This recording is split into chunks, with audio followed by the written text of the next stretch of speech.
I have Dollop tour dates to announce for the year 2024 of our Lord J-Town. We have our 10th anniversary show coming up in Los Angeles on April 27th. Guests are Karen Kilgariff and James Adomian. And then we are going to Australia, starting on May 13th in Perth, May 16th in Sydney, May 18th in Brisbane, May 20th in Canberra, May 22nd in Melbourne, and May 24th in Adelaide. You can get your tickets at dolloppodcast.com. There's few things more important than community. And as a local and family-owned business, we at Applewood pride ourselves on delivering exceptional plumbing, heating, and electrical services to the people of Denver, Boulder, and Longmont. Our team of licensed and certified professionals will tackle any home comfort issues you may have, as we always have for 50 years. Because when you choose Applewood, you're investing back into your community. Applewood Plumbing, Heating, and Electric. Locally owned, serving Colorado homeowners for 50 years. Ladies and gentlemen, welcome to the Unipub Comedy Club in Canberra. Let's get a big round of applause for Dave Anthony and Gareth Reynolds for a live Dollop. Let's go!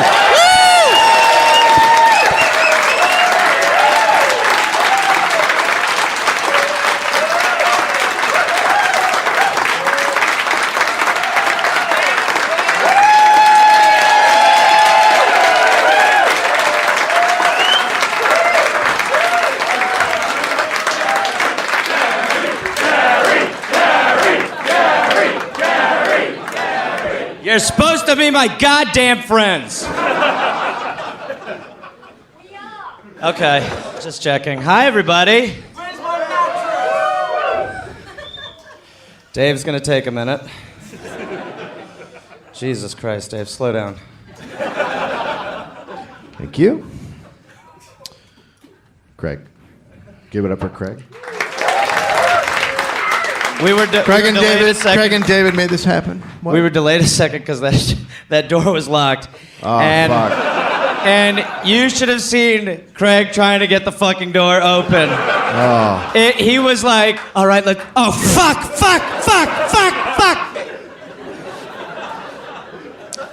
It was dynamite. We were just laughing at him and laughing Yeah, at him. I mean, we were literally going, I go, look at him. I mean, I didn't mean to be an asshole, but I'm like, look at him, Dave.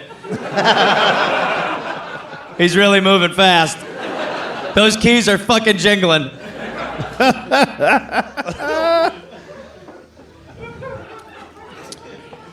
Well, this is great. We're very excited to be here in your nation's capital. We always wanted to visit your nation's capital. Yeah. Well, I mean, for me since April, but still very gratifying. And to come here on your biggest day, when your leader announces that he loves anal.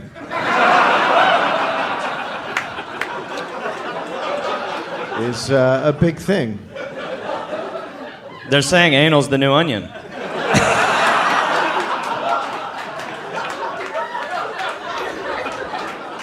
The sad thing is he probably saw that screenshot, or he was watching and he saw it go across the bottom of the screen. He was like, how did they know? That is true. And yeah, his wife was like, Tony! Who are you telling?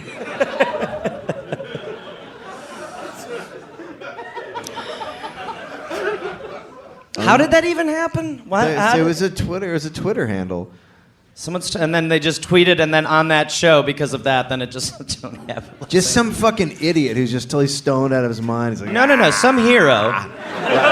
Some hero. That's what I meant. I meant hero. I did mean hero. Yes, thank you. Is there anything else? Or you want to shout the date? How do you want to do this? We should say tickets. We're doing a stand-up show in Perth. All right. What happened? I don't know. What did you say? I didn't say anything. Why did they laugh? I don't know what happened. That's the other fucking side of the country. What just happened? And you guys laugh about that? Did someone just get mad? You know this is being recorded, right? This is a recorded podcast. We're not allowed to see other coasts? I'm not telling you guys to go to fucking Perth. I'm talking to the recording. Fucking mad about it. No! You're ours! Fucking go there! A cage just drops down. Craig, the key! He's like, I can't fucking Fuck, shit, I dropped it down a fucking drain.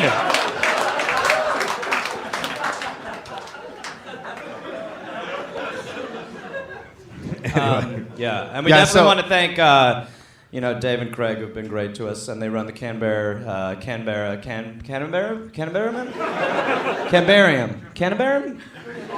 Canberra, Perth. Canberra. They run the...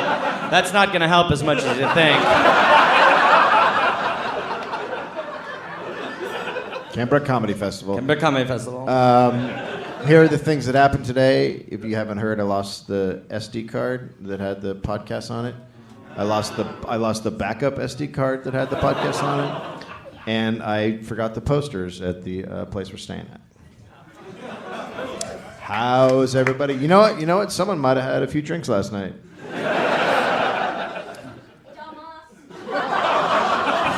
That's totally the Perth I laugher, can't. too. Yep. She's just a fucking firecracker. You Our sound- special guest is the crazy person. Yeah, there's no guest tonight. It's just us, which we've never done before. But we kind of wanted to do something like this because this is what it is normally like in an apartment. Except you guys aren't there, and all the doors are open. Right, and there's a dog that barks, and then And the a guy, crazy man who drags chains while we record. So the guy outside fixes of the that. window. Other than that, it's good. Um, Two announcements because I'm going to put this up tonight. At Adelaide, we have added a stand-up show with Justin. I'm dying to do it. This is like With listen. Justin Hamilton, and that will be tomorrow night, Wednesday, 10:30 show. And what they're saying is that it could be so nice. I am just becoming, like, it is going to be, I'm going to be like opening car dealerships eventually in Adelaide. Just like, I don't want to sing the fucking song anymore. Come on down, it could be so nice. And then in Perth, we have a stand-up show on Friday night at 10 at the Civic also, and those tickets. Go to daveanthonycomedy.com, and I'll put the links up there. Or else you can go to the Facebook page, or you can go to the Twitter feed. That shit, I thought you were taking off your shoes. It's not like the plane. Oh, that guy. He takes off his shoes every fucking plane ride. Takes off his shoes, and then he loses them. I lose Because they one. slide forward or whatever. So today he's like, I lost my shoe again. I'm like, Jesus Christ. And then he has to go to the guy in the seat in front of us, and he's like, hey, haha, man. Hey, my shoe stranger, can I have is my up shoe? there." And I start laughing, and I'm like, this is fun. And the guy's just like, But he also Fucking also angry. grabbed it by the bottom. And I was like, what are you, like, you could just, I'd be pissed if you had to, like, grab the bottom of a shoe. It's a high top. Just fucking grab the high top. But he's like, oh, disgusting. he doesn't want your gross, dirty feet sweat on him, so he didn't grab the top. Well, his loss, right, girls?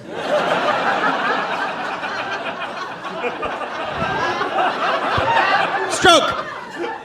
Gary Smell like stroked out. toast. Anyway, those are our flight stories. And that's going to be a second Yeah, podcast. Dave lost the It's podcast. gonna I be- missed the shoe.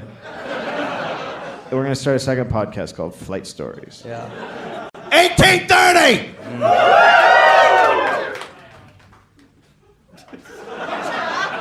What just happened over here? Guy does not like Did the someone year. just get mad at 1830? I feel like we all might by the end of this.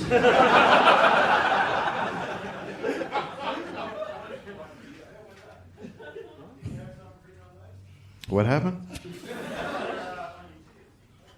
What do you think this show is? Oh, he's the... No, he's the guy. Is he the guy? The guy's here. So when we got to the airport, I don't know if we told this story on the Then I only love one you. that didn't get lost, but when we went to the airport to fly out of LA, we got up to the counter and it was Qantas, and we said, hey, here, can we have our tickets? And the guy goes, sure, and he pulls them out, and he goes, this one says there's a memo on it, and it says no sleep till hippo. And that's Dave's ticket. So we're like laughing, like, it's crazy. And then the guy's like, you have one too. And we all know what it said. Prefers Gary. And so we were like, what the fuck is going on? And there's some legend who is probably in the room tonight who works for Qantas. Works for Qantas. He fucking went in there and put that shit on there. Yeah. Got into their airtight system. Fucking pop nicknames on there and no sleep till hippo. So now we have two legends in Australia. We have the guy who said oofty goofty to us. We have Aiden on the the tram oofty-gooftier. in Melbourne, and now we have the guy who is in this room somewhere who did the Qantas business. Yeah, the Qantas Quandary. 3, also Tony Abbott for loving anal. Right. John Fuller was born in Sydney, not Canberra. He was the illegitimate son of Irish immigrants. All righty. George Fuller, who was a seller of vegetables. Some would call him a vegetable salesman. Sure, what a racket. And Fancy a bit of broccoli? That's all I got. how about a carrot? Huh? Do you like squash? Hello. Hey. I'm the vegetable man. Fancy a fucking cauliflower? How about a tomato? People are like, we can see the vegetables. Please just see what you have. His wife was Mary Owen, who was known as the Gypsy Woman. Oh, boy. Not a good thing. Nope, that's not a good sign yet. When he was about 2 years old, he was adopted by another man, John Roberts. Wait. I don't know. I'd like to adopt your boy. Too much of broccoli. Yeah, take the little fucker. The kid's just sitting on the vegetable cart. He's like, one boy. It's like, no, don't sell. Well, fuck it. Yeah, I sell that Oh, too. yeah. Fuck it. Yeah, you can take that one. He keeps shitting on the squash.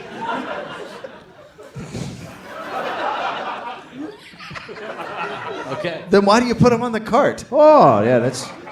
You're Yeah, a I see. fucking smart man, huh? It's a smarty pants. He was brought up around Campbelltown and Appin. Yeah? Yep.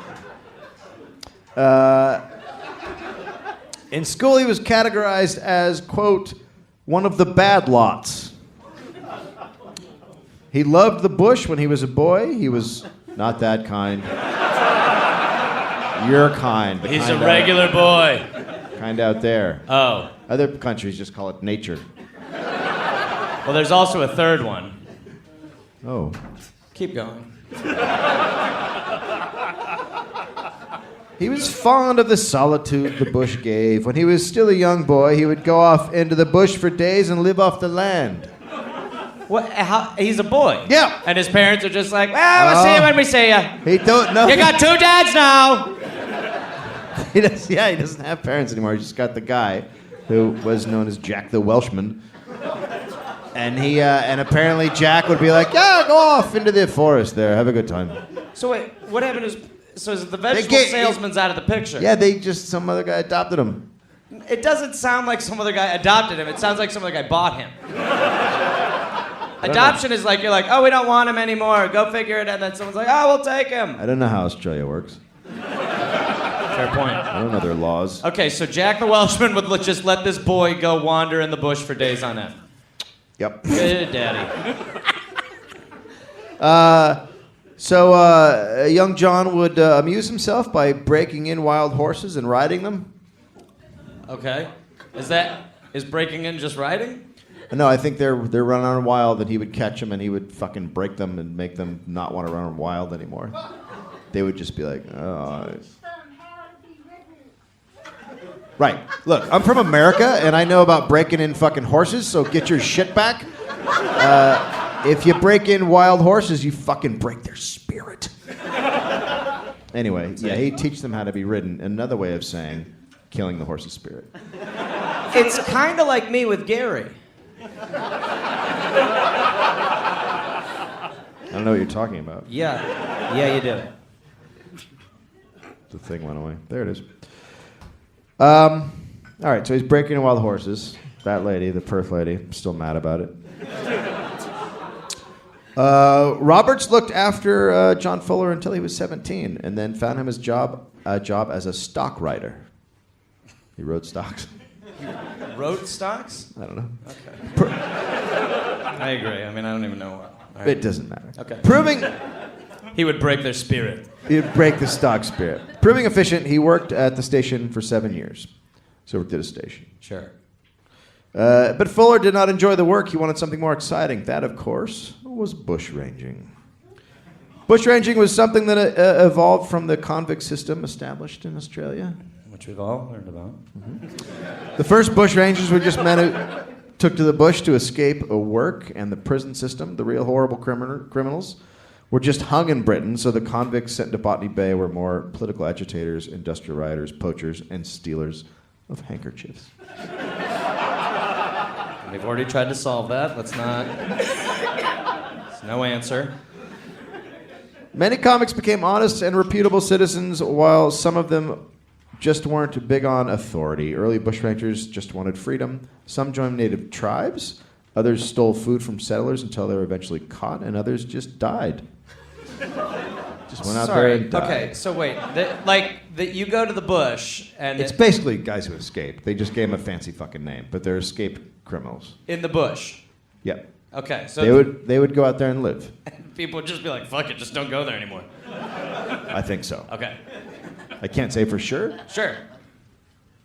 and none of them can either. Yeah. I mean, there's one person, but we shouldn't ask her. Oh, she'll tell us. She thinks it's at an auction. Bushranger was a term most often used in New South Wales. In Van Diemen's Land, they were called bolters. Okay, because they bolted? Yeah, they ran. Okay. They bolted. Sure. That's a better name. What? Bolter. Yeah, I agree. Good punch up. Thanks. So the first bushrangers were just dudes who took to the bush to escape work, and one could be a bushranger without committing any crimes. You could just go out there and live. You don't have to be a fucking criminal. Why do you want to be a criminal? I didn't say anything. You're attacking me, and I didn't say that I want to be a criminal. Convicts endured hard work, long hours, poor accommodation, and shortages of food, which caused them to take off. Many convicts also just wanted a change of pace. What was happening in Australia? There's just areas where you just don't go. It's full of convicts. No, well, it's a penal colony. Yeah, I understand that, but so we're still like in the transition phase, right? We're still finding our legs as a society. No, well, there's settlements. There's settlements and there's penal colonies. Okay, great. All right.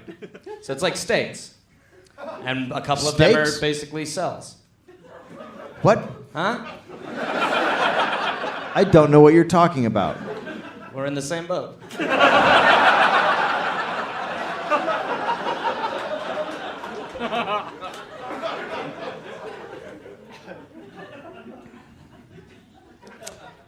Plow ahead, baby. Plow ahead. So many of the bush rangers just couldn't deal with the pure boredom of being on a penal colony, and this led them to commit crimes within their penal colony to be sent to a road gang or a penal settlement. Okay. So they're committing crimes to get out of their prison. Interesting choice. Didn't know that was an option. There's a lot of great rules here. A Judge Forbes said, quote, "I have known cases in which it appeared that men had committed crimes at Norfolk Island, for the mere purpose of being sent to Sydney to be tried, and the cause of their desiring to be so sent was to avoid the state of endurance in which they were placed in Norfolk Island." Jeez, this guy. Yeah. Not Just, a fan. Yeah. How about fewer words? Blah, blah, blah, blah, blah. Come on. How about you get sent to prison for babbling? Hey, fuck you, guy. Several cases occurred in which men at Norfolk Island cut the heads off their fellow prisoners with the hoe while at work, with the certainty of being detected and the certainty of being executed. They did this without malice, and when charged, said it was better to be hung than to live in such hell. What the fuck? What about the guy who's like, Hey, man, I was just out here working. Hey, I was like kind of happy. Yeah, why'd you cut my head off? I kind of had a whole little system figured out. Now I'm gonna cut your head off so that I can die. Well, cut your own head off? Yeah, you know what I mean? Cut your head off. Feels like my head maybe doesn't need to be. Do you know what I'm saying? You feel me, right? There's no need to have a middleman. I like my head. I'm gonna cut your head off so that I die.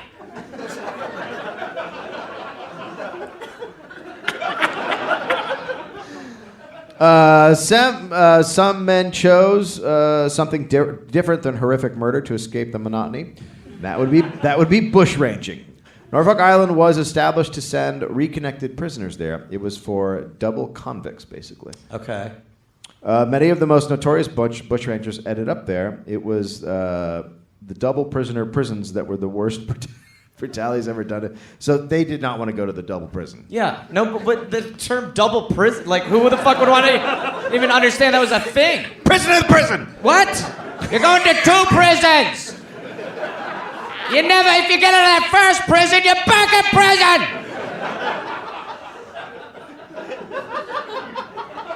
This is like Inception jail.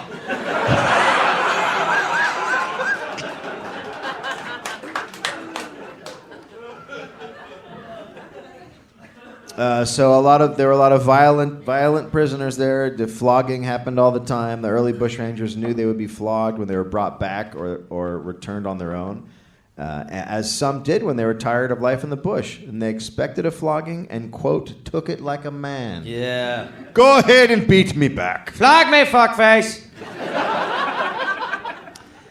The floggings were said to be horrible and given for all sorts of reasons. There were 2 floggers in Sydney who were considered artists. I'm a Banksy.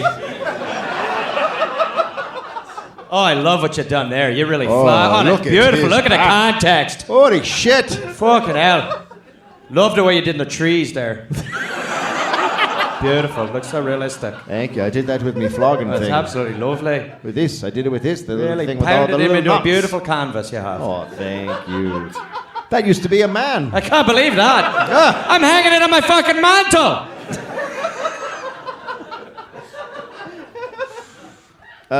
They used to flog together, one right-handed and the other left-handed. That's super fucked up. Yeah. I mean... Singing songs. Here we go on the back and la-di-da. Well, we got a lot of right-handed floggers. We're looking to fill it out with about 6 to 7 lefties right now. To really fucking flog the fuck out of them.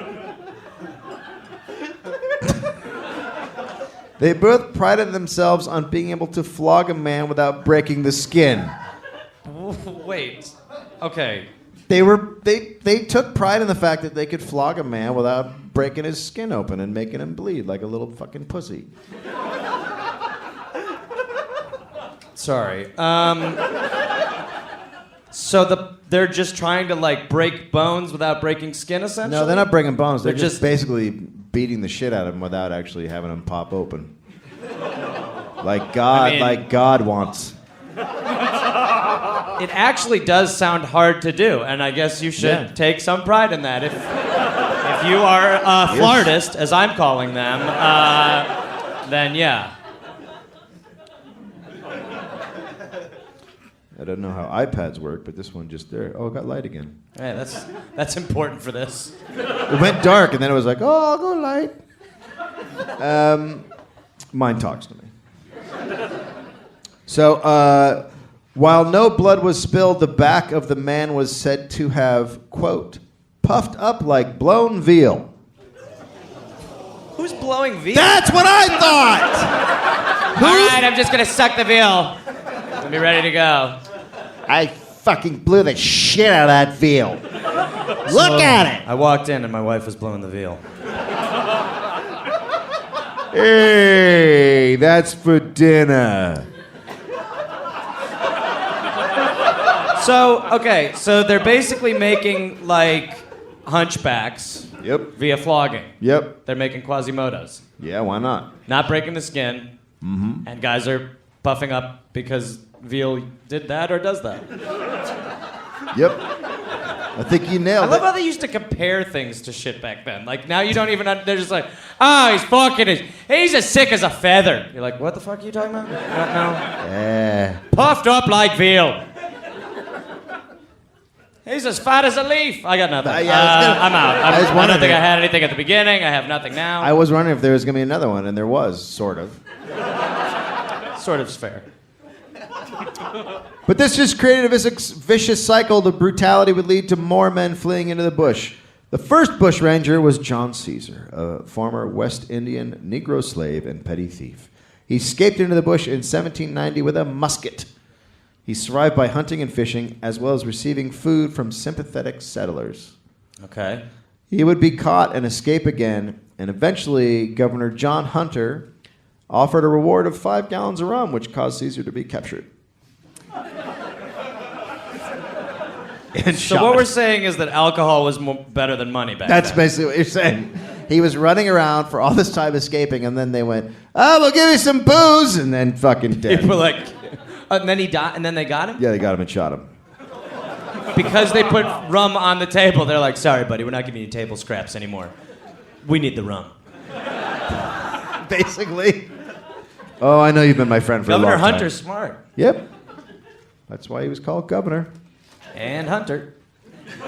And he loved anal.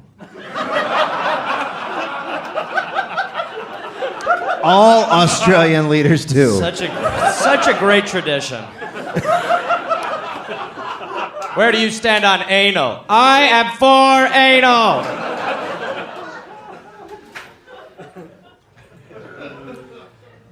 Among farmers, there were many ex-convicts who had served their terms and been granted a ticket of leave, so they were out there and they would often help the bushrangers. Okay. Naturally, due to the fact that they were convicts and prisons were brutal, a more violent bushranger emerged. By 1815, bushrangers were being executed.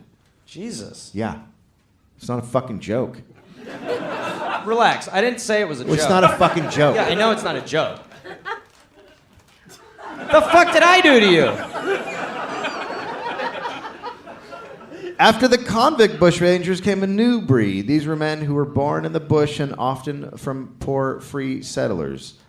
They were skilled horsemen and stronger and healthier than their convict predecessors.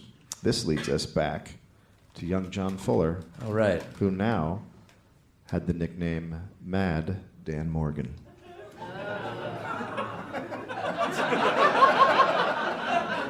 Does that mean you know who it is, or are you just like, fuck, that's a nickname? No, they're just who like Mad is enough of an addition. You don't need to like change your whole name. Like you've got Mad. I mean, Yeah, like but Mad. Mad Max wasn't like Kevin Schwartz. Like he was like Max something, you know? Yeah, but you're like he's fucking mad.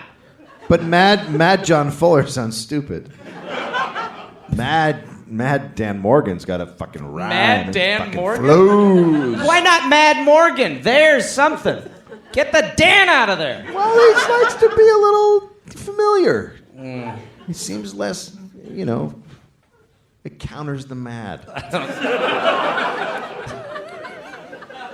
By day, he's just mild-mannered Dan Morgan. Hello, I'm Dan. But at night, He gets some rum. he gets mad. And he's Mad Dan Morgan.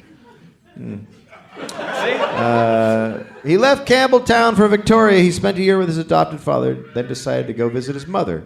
To get there, so he's going to go see his mommy again. Sure. To get there, he stole 2 horses. What, like a How else horse you gonna- for the horse to ride? How else he gonna...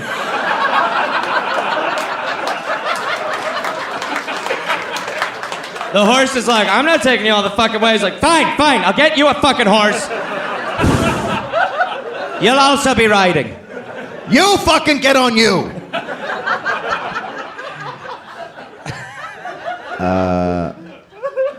I just saw a guy ride by on top of 2 horses. But I'm not gonna carry a horse and you. Fine, we'll get another fucking horse. Fine, 5 horses, fucking shit. Mom, I'm gonna be late. Creating a totem pole of horses. Just 5 horses stacked 5 this high. horses and Mad Dan's atop the horse pile. I'm riding to the circus. All right. Okay, so he's got two horses. Right. And So he's got two horses. got two horses and no plan. On the trip, he narrowly avoided a party of police who were looking for him for stealing horses. What did the police? He's like, my name's Dan. They're like, well, it's not him. Everything else checks out, but this guy's name's Dan. I'm not mad, Dan. I'm just Dan. He doesn't seem angry. He doesn't. Mild-tempered. He went on to try his luck at the Castlemaine Goldfields, but that didn't pan out.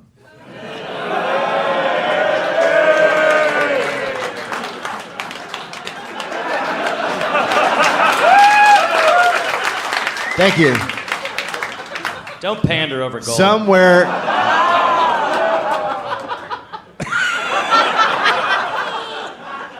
That's what we call a horse on a horse.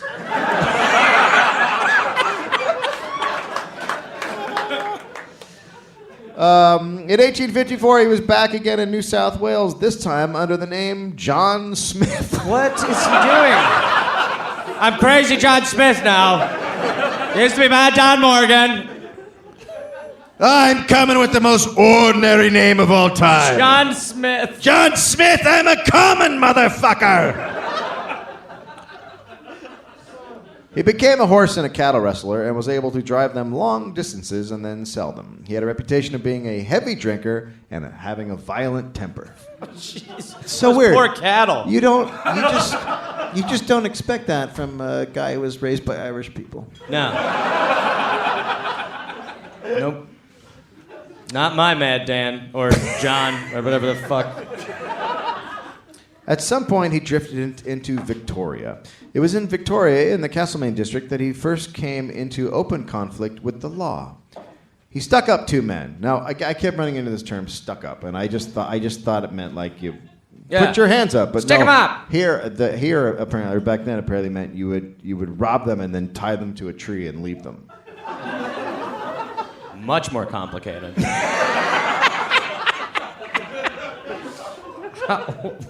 He did it to two guys? Yep. What? Just with his hands? Like, how did, like... No, he tied them up with his feet. No, but how do you get... How do you get two men? Well, Yeah. you have a gun, and they don't. You do have a gun. No, he did it with his eyes. I didn't know he had a gun. Well, when we say stick him up, I mean, I'm thinking he had a gun, and then when we say sticking him up means he ties him to a tree, the gun pops in my imagination. It just means he doesn't just say, give me your money. He then ties them up and leaves them in a perilous situation. So it's just an extra phase of the stick up. Extra. It's going to be a long night.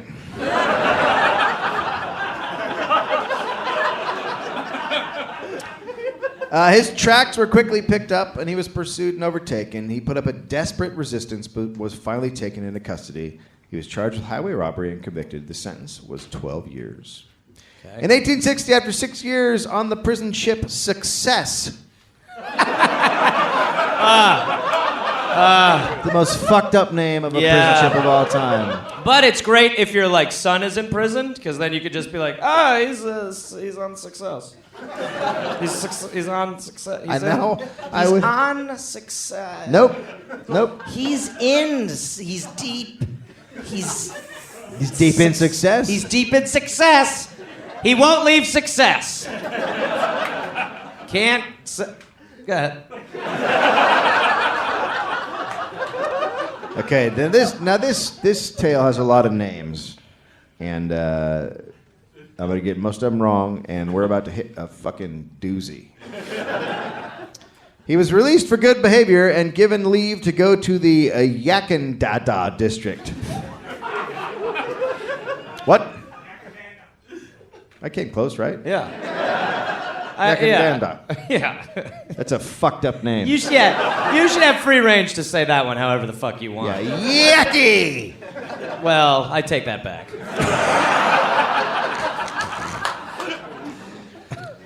But he failed to report in at Yakandada and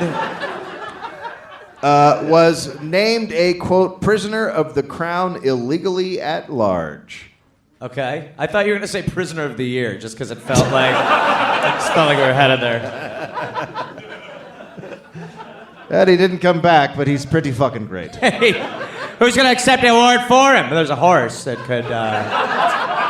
The one that's on top of that other horse? No, the one below that one, the third one. There's actually a mini pony underneath all of him. Fucking tired he is.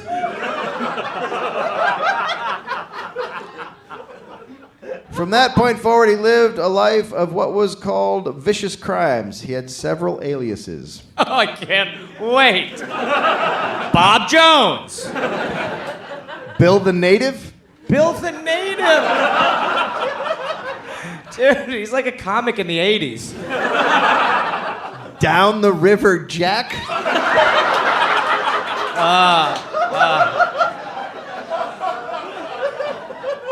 He's coming up with these, right? There's no way. When he's drunk, yeah. Yeah, when he's shit-faced. Call me Down the River Jack. I'm gonna be no shit-faced Carl.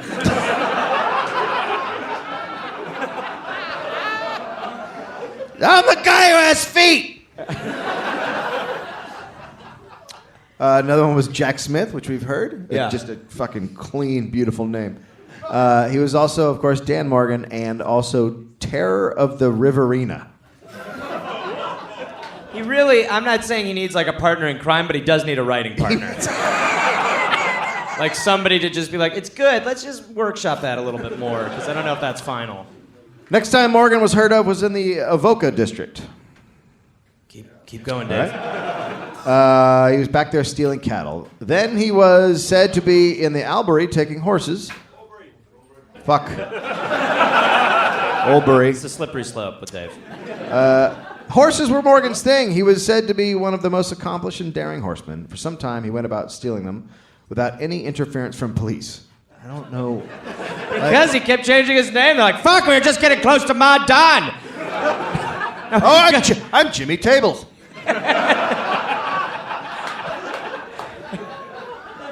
What was the one, Down the River Jack? Yep, Down the River Jack. Up the River Tony as well. I went the wrong way, you see.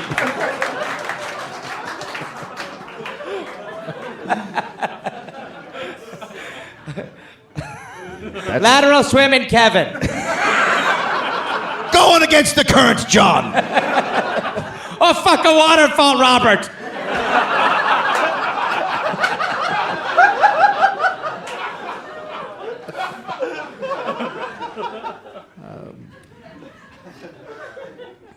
So, the police were busy with the Hall and Gilbert gang. Well, the police are looking for 9 people. And there's one. There's a fucking pack of them. Yeah. They're busy with the Hall and Gilbert gang, and they assumed his crimes were being done by the gang. But then it became apparent he was not with the gang, and so they began to hunt Morgan down. In the middle of 1983, a police party was formed. 1883. 1893. Did I say 1983? 1983. That's when they formed the party to go after him. That'd be great. All right, let's get this fucker. So he lived for 100 more years. I've been reading a history book, and I've noticed no one ever caught this gentleman. And then...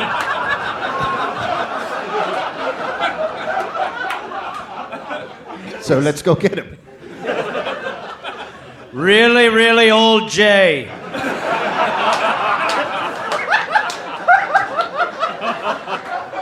Out my back, Andy. We're going after... My knees hurt when there's a storm about, Adam. We're going after Stroke Steve. Or what's left of him. He moves in circles.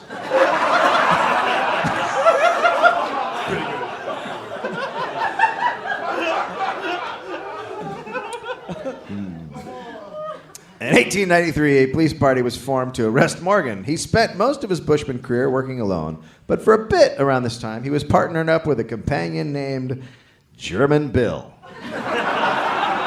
From Austria. So he does have a buddy. Yeah, he got a buddy. German Bill. Yeah. He's like, we'll work on the name, Bill. That's pretty basic. But, No, it's It's a good name. No, you gotta punch it up. Fake name, No. crazy shit before it, yeah. Oh, it's a good No, it's name. not- no, it's I'm not good. from Sweden. It's a good name. No. And my name is Sven, so I say I'm German a bit. Where are you from again, Bill? I'm from Sweden. Sweden, Italy, right? Yeah, I like a spicy meatball. I know it. I like a spicy Swedish meatball.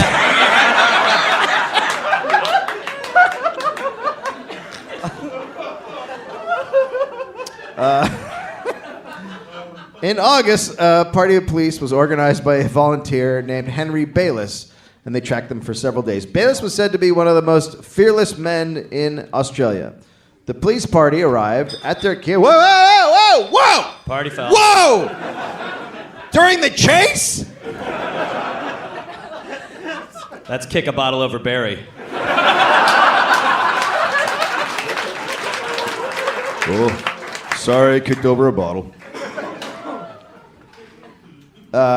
So Bayliss was one of the most fearless men in Australia. The police arrived at their camp on the 22nd at German Bill and Dan Morgan's camp. Sure. There, they found a hut made out of bark and sticks, but Morgan and Bill were not inside.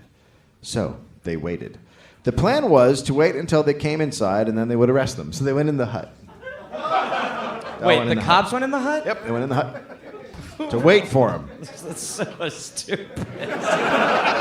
What, you don't think it's a good plan? I don't know how this ends, probably with a murder, but very crazy plan. Come on, boys, everybody in the hut. Everyone get in the hut. I don't have any more. Is there... That's all I have I so know. far. When he comes in, we're all going to yell, surprise! Surprise police party! The In the Hut gang. Yeah. So when they heard footsteps coming... He's coming. Hide. No, don't hide. Sorry, force of habit. One of the police party couldn't help himself and blindly shot out of the hut. Who's the rookie? I don't know, but could he not foresee what would happen? Because you're stuck in a hut. Yeah, but still, you've come this far. You've waited in a hut. Just start shooting through it? Then everyone started shooting. Smart. That's the way to teach him. A long shootout ensued. Morgan and German Bill began to find their position extremely grave, so Morgan shot Bill. What?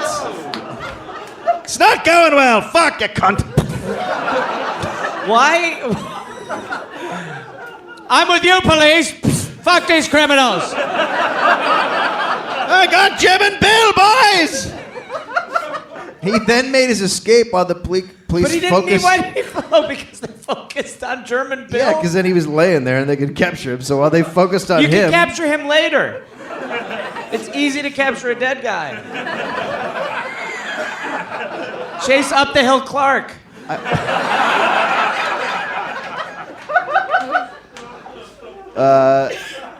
During the shootout, Henry Bayliss was severely wounded but recovered. Later that same day, so Morgan got away. Right, of course. And then later on that same day, a shepherd was sitting on a log feeding his dog when Morgan rode up. Is this a poem?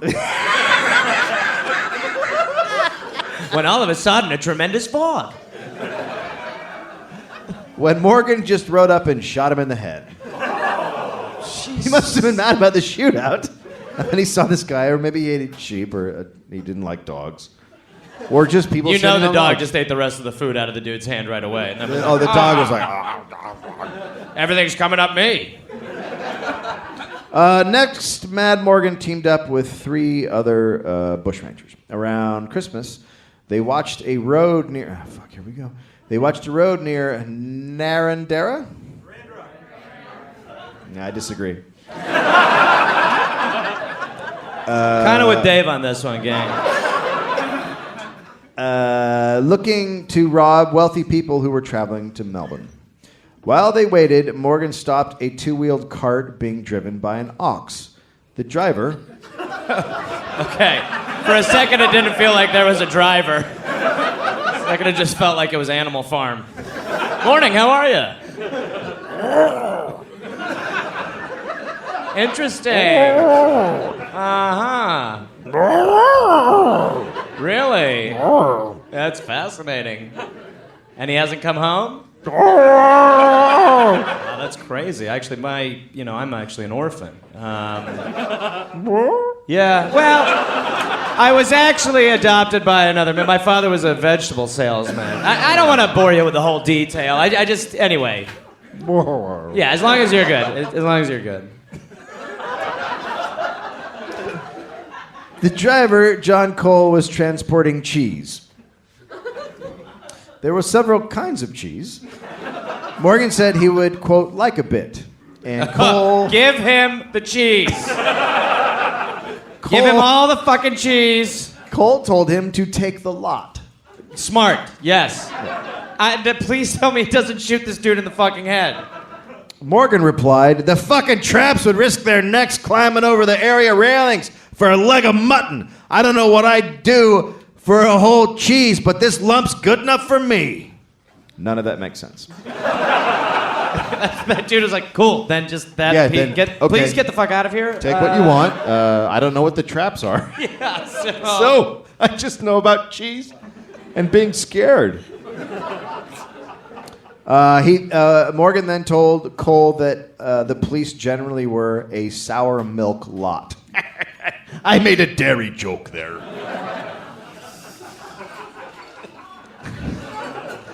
Over the next few months, Morgan robbed various places and people between Wagga Wagga and...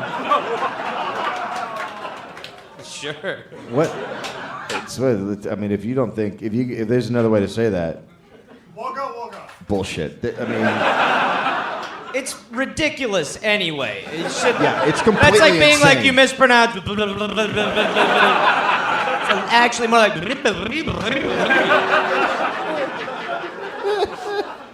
Wagga Wagga. Wagga Wagga!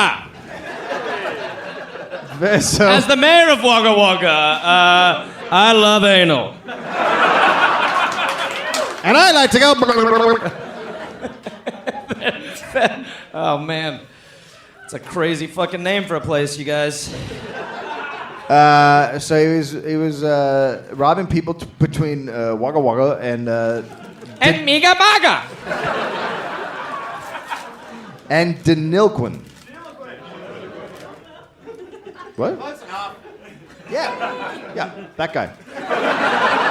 Close enough. On April 16th, 1864, George Eliot showed up in Denilquin with a bunch of horses for sale.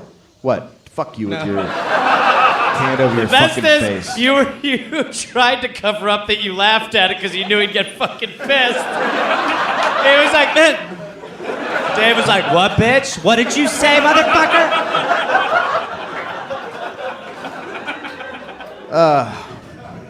So George Eliot shows up with a bunch of horses. And the local police sergeant thought something was up and he interrogated Eliot. After a while, Eliot admitted that Morgan had robbed him of 127 pounds and a horse on the road between Narrandera and Girildery.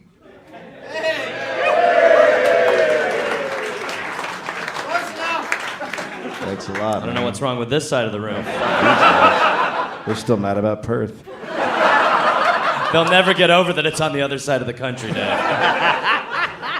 It's the grieving phase. Now that he was traveling back by the same route, he wanted to be rid of the horses because they would just be stolen again.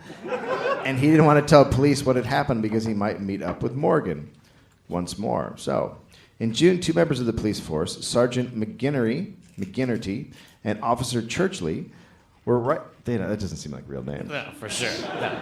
I mean, we've heard a lot of bullshit names, but yeah. They were riding on the road to Tumbarumba? Tumbarumba, all right, yep.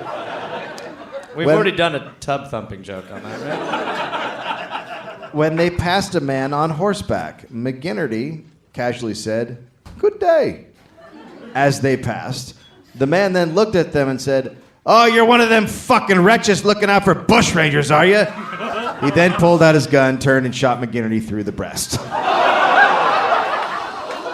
He had breasts? Big old titties. Jeez. He really doesn't pull fucking punches. Nope. So McGinnity was dead. Jesus. McGinnity's horse bolted into the bush, and Morgan chased after it. The other cop... chasing horses? Well, there's a dead guy on a horse, so that's a free horse. Oh, the guy's still on the horse. Yeah, the body. Yeah. Okay, fall that off. helps the chase, because the horse is like, what should I do, dude? We all good up there? What's going on? Feels like you really lax on the controls. Are you napping, bro? Fuck, man. I'm gonna get on this horse and get the fuck out of here. Yeah! Yeah! They pass an ox who's like, morning.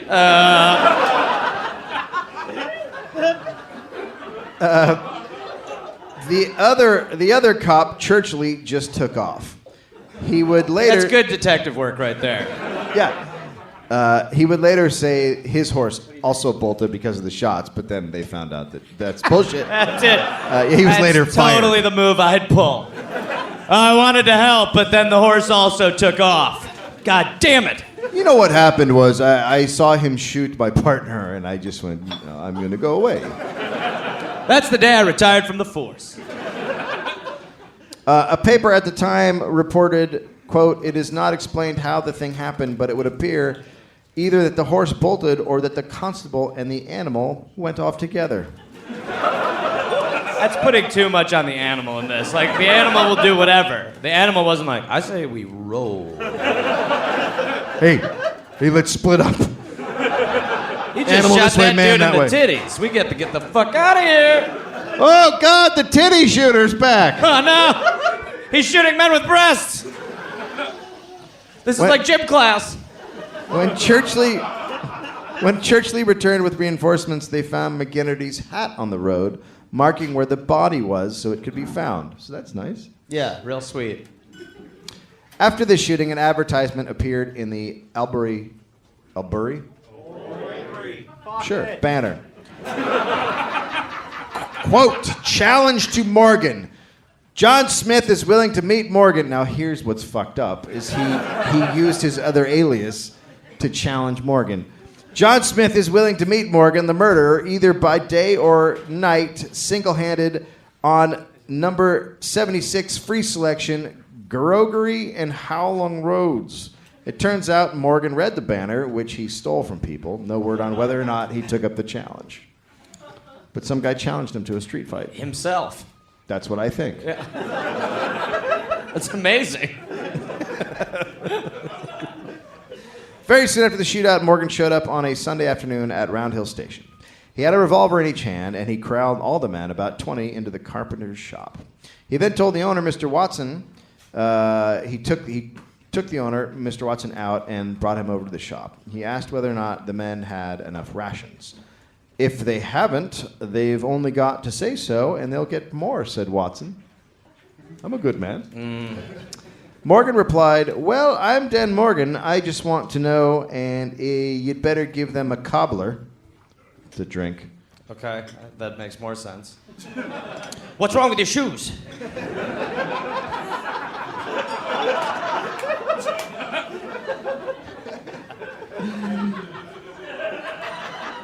Oh, you're not talking about a copy of the Adam Sandler movie, are you? 'Cause God, it's gonna take a while. I don't want that.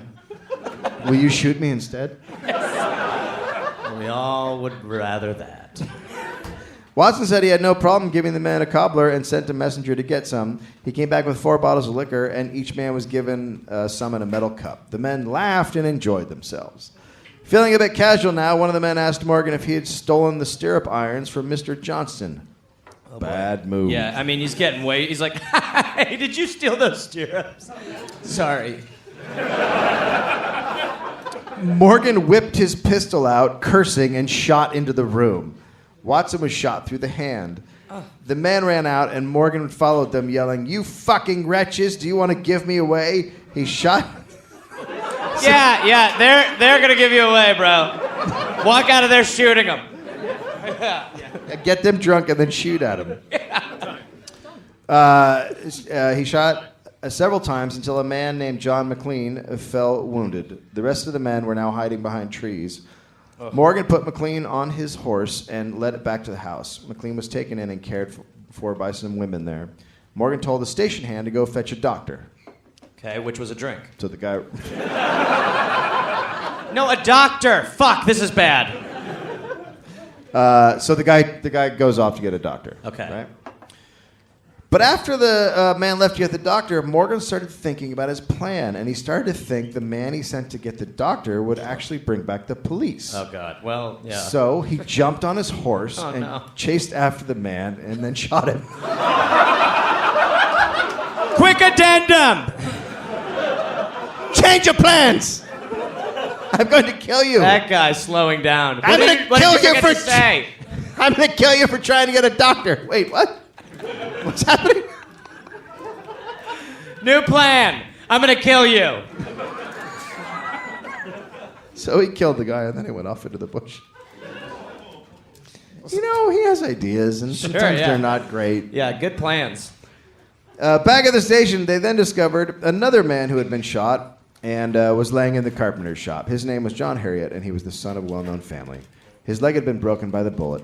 McLean was kept at the house, and after 3 days, died. Sound effect wasn't fun. I think that's the noise he made when he went. Let's not get into that. Back He's at the- dead officially. You heard the noise. Now we know. Waka waka, and then out he went. Oh, he's dead. We should name a town that. Nah, it's silly.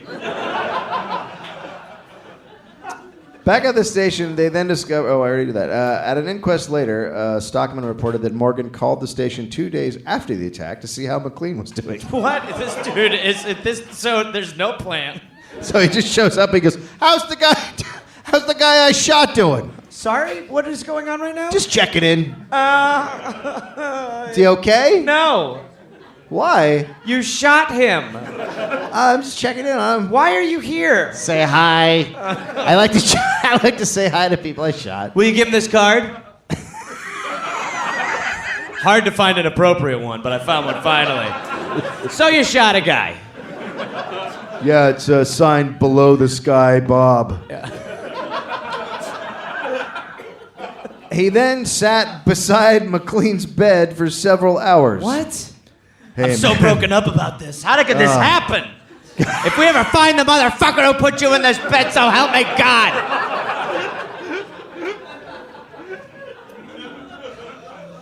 Oh, fuck. Imagine how McLean was doing. Yeah, no, he was like... Why are you here? No, he was just like, play it fucking cool. Oh, good. Oh, good. I was hoping you would come here. I'm okay. What the fuck? Yeah. Oh, yeah, comfort me for sure. Help yourself. Hey, what the fuck?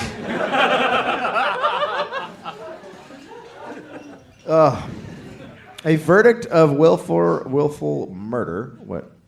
Willful. Oh, at the same time, police, a party of police and civilian volunteers I were love how it's searching. all a party of police. They were searching the area for him, and the whole time he was in the place. Well, he honestly, committed the crime. maybe the most genius thing to do. Yeah. Nobody thought he'd go back and sit by the guy's bed. No, they were just like, let's hide in the hut. Yeah. A verdict of willful murder was returned against Morgan on June 23rd. The reward for It's already inferred by murder that it's willful. Well, the reward for his capture, dead or alive, was increased from 500 pounds to 1,000 pounds. Morgan's reputation was surging. A man walked into a bar called the 5 Mile Creek near Boogalong. He ordered a You cobbler. guys get to pick which ones. Choose your own. He ordered a cobbler of brandy. Then he asked for another, but the bartender said he'd have to pay for the first to get another. The man then said, "Be careful what you do. I'm Dan Morgan," and he took out a pistol. Jesus. The bartender ran from behind the bar and jumped out the window.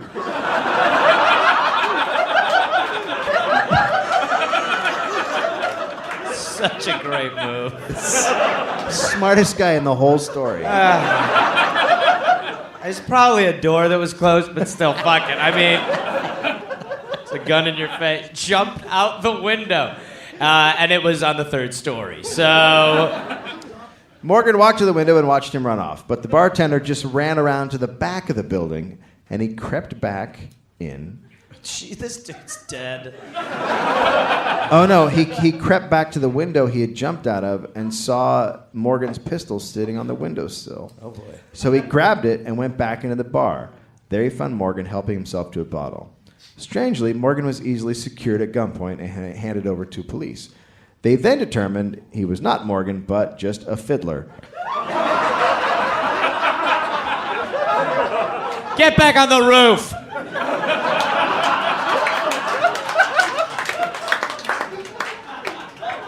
That's amazing.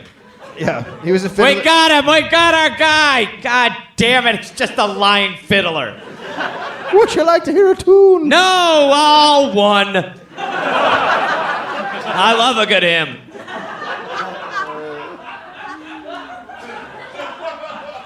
Yeah, he was just a fiddler who traveled around playing for a living, and he was in prison for a few months for that. He was.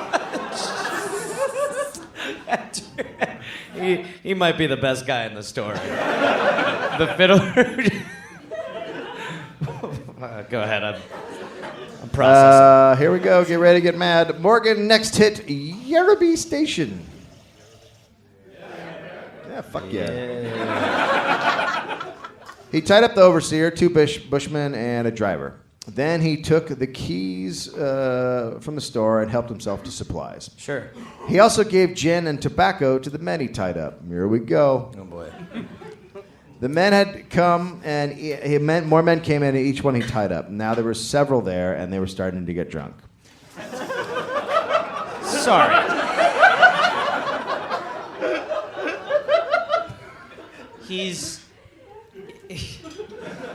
He's tying these men up. Yep. And then he's getting them drunk and giving them tobacco. Yep. But they can't use their hands. Well, I'm sure they might be able to use their hands. So he tied them up so that they can use their hands. Yeah, they can drink. And he's just letting them get shit-faced and smoke. Right? Yep. It's a Morgan party. Sure. Better than a police party. So now they're drunk, and they start to get loud, which irritated Morgan. This is a hard dude to predict. Fucking up is down. He's visiting people he's fucking killing. He's getting people drunk while they're tied up and being upset that they're drunk.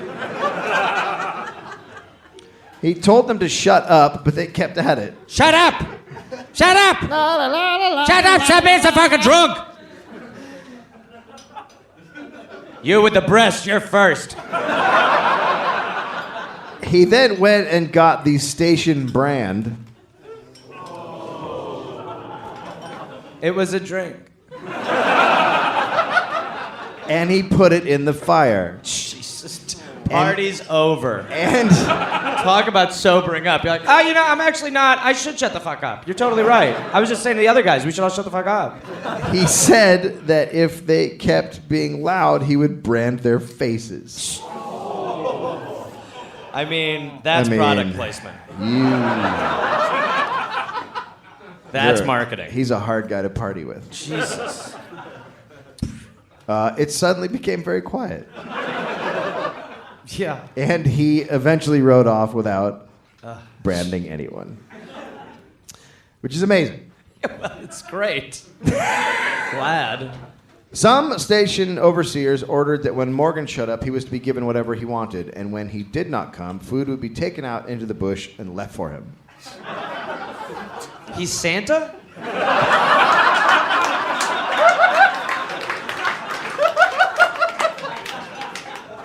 So people are just that in fear that they're just like, just leave food in case he's coming. Yeah. He's crazy. Yeah, they just put food out in the woods. He's just tie some food to a fucking tree. Stations were 25 to 50 miles apart and had very few employees. There were not many police around to deal with men like Morgan. It was a time when an upset bushman could set the grass on fire and it would burn hundreds of square miles. So it's California. Or We live in the bush. Yeah. So, looking at the grand scheme of things, giving away some food and supplies was not such a big deal. Those who did give him food and supplies definitely fared better than those who didn't. You'd think it'd be the opposite with this dude. He'd be like, food? The fuck are you giving me food for? Burn 'em! To people who don't like me, you can live. What's, am I a fucking charity case? What, you saying I'm fucking fat? Is that what it is? You're not fat Danny Morgan. Fucking dead!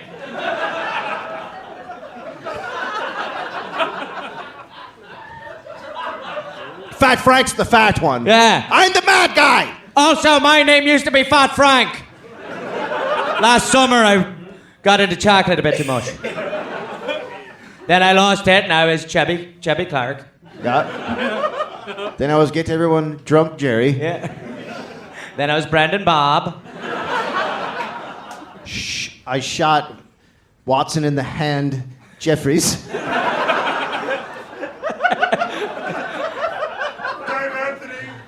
Very specific name. That is my favorite one because it's long as fuck.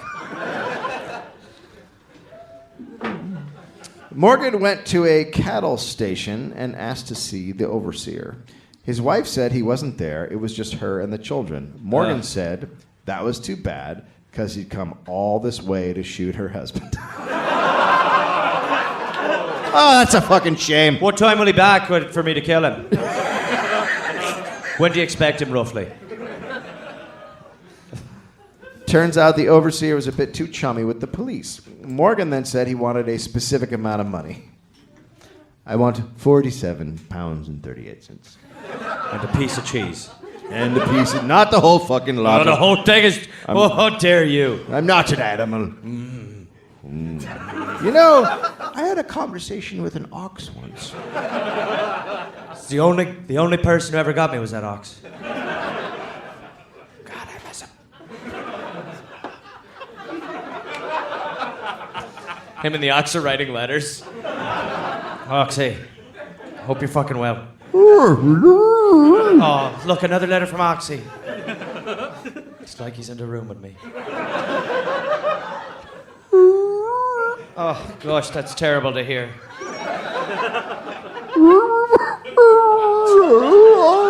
His spirit will not be broken, this ox. Resilient he is. Signed by... You're my best friend.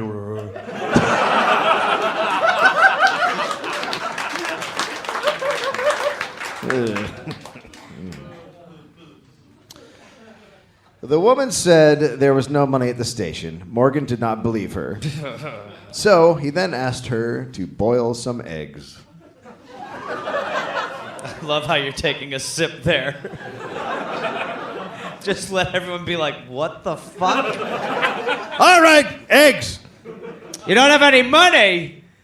Put some eggs on. You fucking put some eggs on, woman. Hard boiled. Hard boil them, goddammit.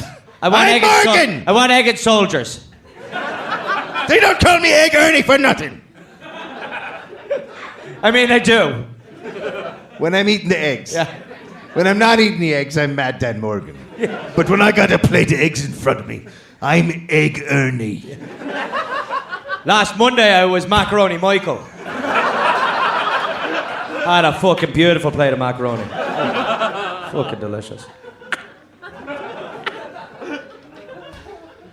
Oh, fuck. I mean, we have beaten the nickname game. No, but it still keeps making We me are laugh. flogging the nickname. Flogging it like veal. Puffed up.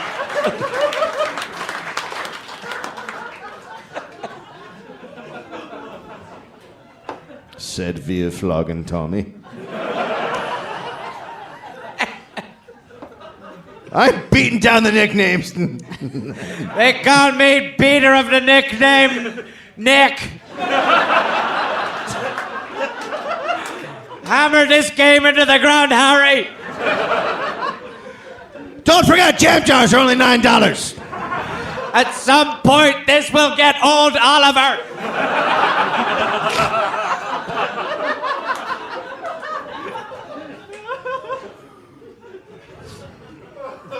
Eggs were the only thing that Morgan would eat there because he said there was too much strychnine and arsenic around.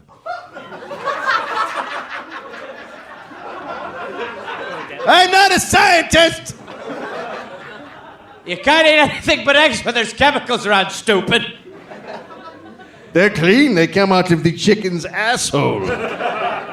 They're pure.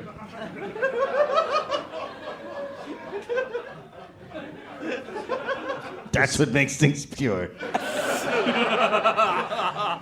Why am I a pirate? I don't know what's happened to you lately. Ever since you've been talking to that ox. Where's me parrot? When the eggs were done, he looked at them carefully and passed on the ones that had cracks in the shells. I'm so him with hard-boiled eggs like that. I know, right? Yeah, you're just they're like, I creepy. don't want the weird ones. Yeah. So you have something in common. It's nice to find Not in a the story. only thing. I also have a good ox buddy.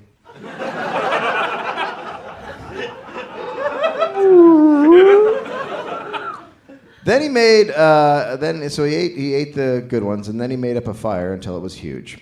He asked the woman again for the money, and she said, "It's not here." So he grabbed her and made her sit on the burning logs. She should have said yes. Was there money there? Nope. He held her until her clothes caught on fire. Then he let her get up, and he ran over, grabbed a bucket of water, and put out her burning clothes. She was very burned. Then he rode off and said he'd be back. I'm coming back! No, don't. You fucking stinky burned ass. That's terrible. Jesus. Well, I mean, you know, he's mad. He's mad. He's fucking Are you mad. devil's advocating lighting a woman on fire? I'm just saying it's okay to have empathy for Matt Dan Morgan as well. He wanted something and he didn't get it. And then some of the eggs were cracked. Yeah, I guess she did deserve to be lit on fire. Okay? Can't believe you sold me so easy, but yeah, you're right. What's she doing? I made some Give good him the money if it's not there. I made some good points. He continued committing crimes, and then he turned up at Doodle, Kuma Station. The site, right? Yeah. Some guy just went, what? Yeah. Duda Kummel Station? The side of the township of Henty. Nah, it's Hinty. There, Sergeant Smith and a party of police were camped in a tent. This Of was course. We're waiting on a guy who lives here. I'm Irish too. It was another police party who were looking for Morgan. They put up the tent and were all inside with a candle burning. You guys are leading me on that one. I feel like, okay. The candle caused their shadows to be cast onto the side of the tent. So, and they screamed, "We are police! We are police! We're looking for Morgan! We're looking for Morgan!" I'm just picturing like in Home Alone when he like makes all the fake people to make it look like his house is full, like through the curtain, like Michael Jordan's just like on a train rotating around. That did look real, though, didn't it? Yeah, if you're one of the criminals, you're like, well, that guy's moving in a circular pattern over and over again. He's for real. I believe leave Michael your Joe Jordan's in Pesci. there. Yeah. Okay, so, they're dead for sure. of course, shots were fired into the tent. Yes. And Smith was hit, but they still all ran out and fired their guns into the darkness. Smith was shot twice and he fainted. He was taken to Doodle Kuma Station, and a doctor was summoned, and then he died. It's called Doodle? It's Doodal. Doodle? Yeah, Doodle. Yeah. That's what I'd go with. Doodle. While the patient's dying, the doctor's just like, what did he do for fun? Did he like skateboarding? What do you think of that? Looks just like him, doesn't it? Yeah, he's dead. All right, guys. Bring him in here. I'm going to draw him. It was later. I'm afraid if I don't draw this patient in the next 2 to 3 hours, he may. Well, he's dead. But I just have something later. It was later determined that Morgan had fired the shots and that he had been waiting around to ambush the police. Even though police were killed by Dan Morgan, they were being criticized for not catching him. The local paper wrote on December 14th, 1864, quote, "Last Sunday was another Morgan Day in the Albury district. And while our police are marrying and giving in marriage, dancing, fighting, getting and bestowing broken heads over wedding festivities in town..." I mean, what Dude's happened? fucking pissed.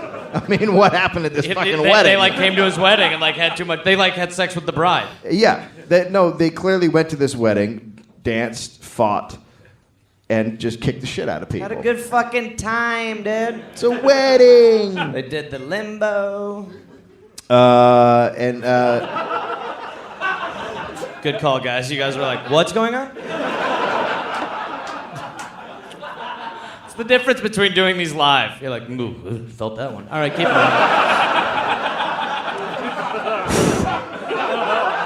Power through, Gary. You got this shit.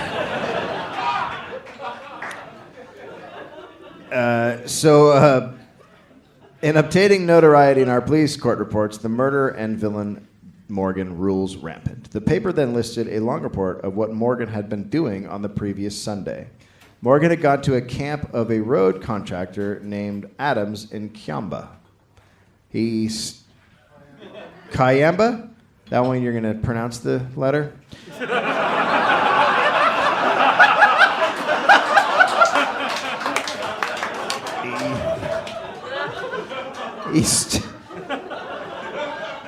He stuck up the party, which included a few Chinese gentlemen. Okay. They were all told to strip naked, but It sounds like a game show in China. But one didn't understand what he was supposed to do. Well, the others were getting naked. Follow their fucking lead, bro. He hesitated and apparently, as quoted in the paper, said, "No savey." 2 E's. Yeah. Also, Australian newspapers at the time had the 2-E'd typewriter. No savey. So, Morgan... What's happening right now? Do you remember when we did an episode where we talked about how the newspapers had 2 E's to make fun of Chinese people? Are you here with me? I want to say yeah.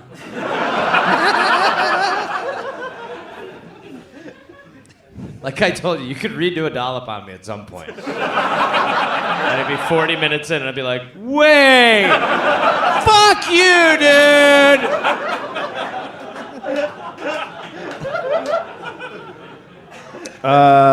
Okay, so Morgan shot the Chinese guy in the shoulder. Yeah. Morgan then made the men cook him some meat, and he stayed for a while and had a little dinner. When he left, he forced... He's just making people cook for him. He just didn't know how to cook. That's where this came from. Poor little guy. When he left, he forced 4 of the men who had horses to go with him. They rode to Little Billabong. There, he held up a couple of buggies, pretending like the guys were with him and fellow outlaws. Right, okay. And they're naked at this point? I bet their clothes are back on. Yeah, he just got them naked while they cooked and then got them. Put their clothes on and then they were a gang. Okay, I copy have that. always liked to see Chinese dick while I eat meat.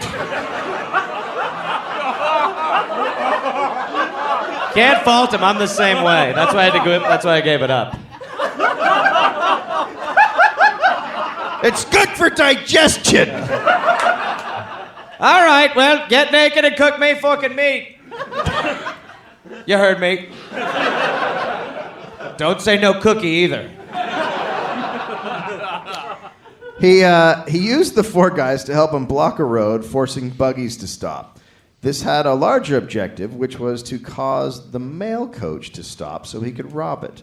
And while the men sat there waiting for the mail coach to come, Morgan talked about all of his misdeeds.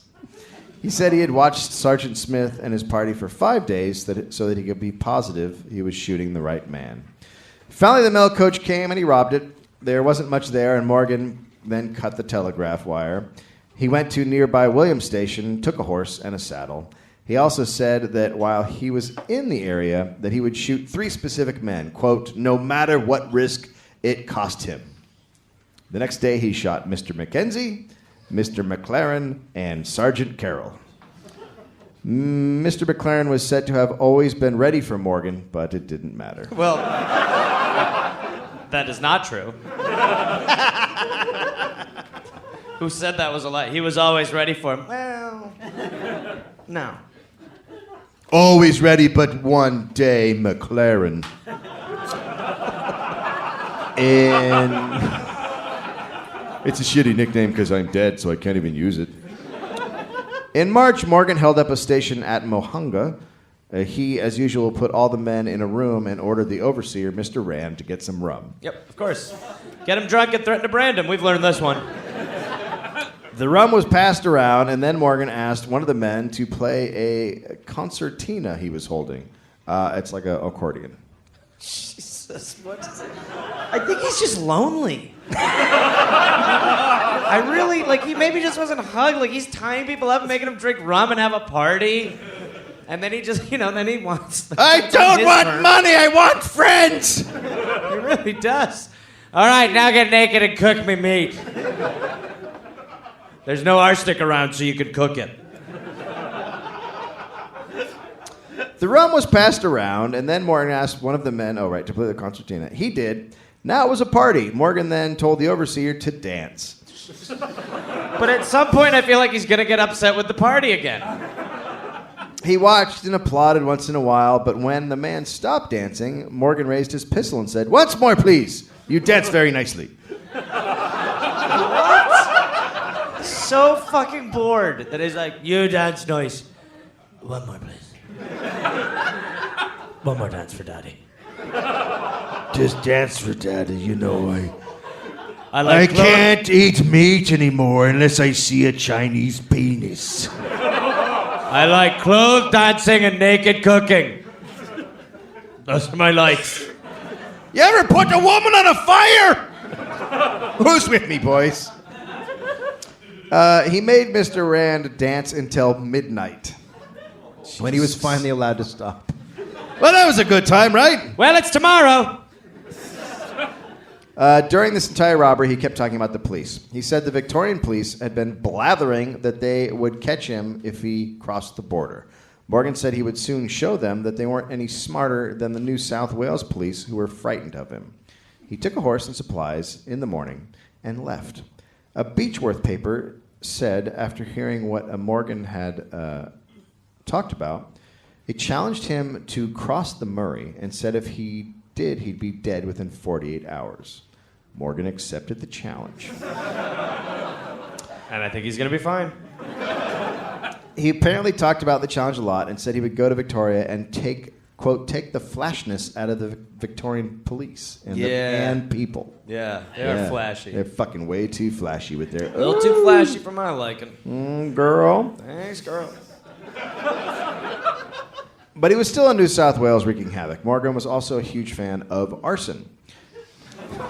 So many passions. I mean... Many of the places he robbed were then burned. He spent most of his time in the Albury district, but expanded his business to the coast. He robbed the mail coach Expanded his business. It's a good business model. You know what? It's time to break her open a little bit and see what my business can do. I incorporated last I month. had better for my taxes. It's just way better. He robbed the mail coach between Okova and Young repeatedly. Once it had a few Chinese passengers inside. What? There we go. Someone was mailing Chinese people? I've only got a bit of jerky, but get your pants down. And make jerky.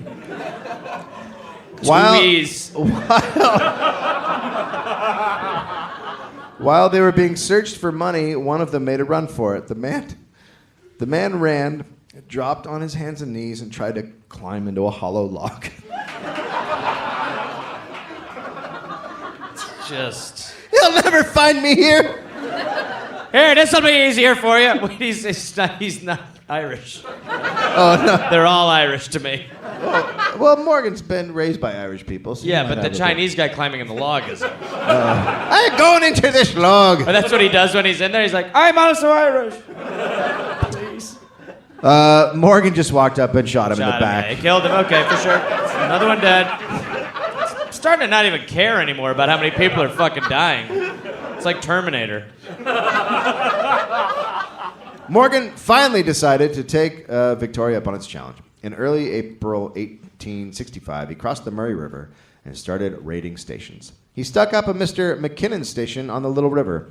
He then crossed King River and set fire to barns and the granary of a man named Evans for, quote, having shot my finger off. Is that true? Yeah, he was missing the tip of his finger. So apparently it was Evans. Jesus. So he burned down his barns and his granary. That all seems like fine. That's the most justifiable one I think we've heard. Yeah. Still fucked up, but yeah, everyone's on Morgan's side there. It's just the tip. Just looking at his finger. I told you we'd get vengeance. Yeah. Morgan continued robbing many carriers on the road between Wangaratta and Benalla. You're giving up, right? Yeah. On the evening of the 8th, he arrived at Pachelba Station, which was owned by two men, McPherson and Rutherford. Morgan rode up and knocked on McPherson's door. McPherson's son opened it and found the bushranger holding a pistol. He backed the kid up and ordered everyone in the house to come into the room. He lined them up along the wall of the dining room. Oh, God. One of the maids said she didn't believe he was serious and refused to stand against the wall, quote, like a child. What? What does she mean? She doesn't think he's serious? She's probably one of those asshole nurses. Or She's a maids who's from England, and she's like, I'm not going to look at the world. She's like Mary Poppins. We don't have time. Some of the children have sore throats. Just a spoonful of killer. Bang! Oh, fuck! He shot me! Spoonful of sugar? No, it won't do shit! My gut shot! Took that far. Morgan pointed his gun at her and said, my young lady, do you know who I am? No, she replied. Well, I'm Morgan. Will you take your place? She pouted, but decided to look at the wall instead of being murdered.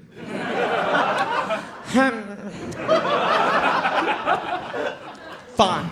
I'm going to do it, but I'm not going to like it. Happy about it. Morgan then put two... I still don't believe you. Prove it. Prove that you're threatening me. Morgan then put two guns on the table and sat down. He said he hadn't slept for 3 nights and wanted to return to New South Wales tomorrow for a long nap.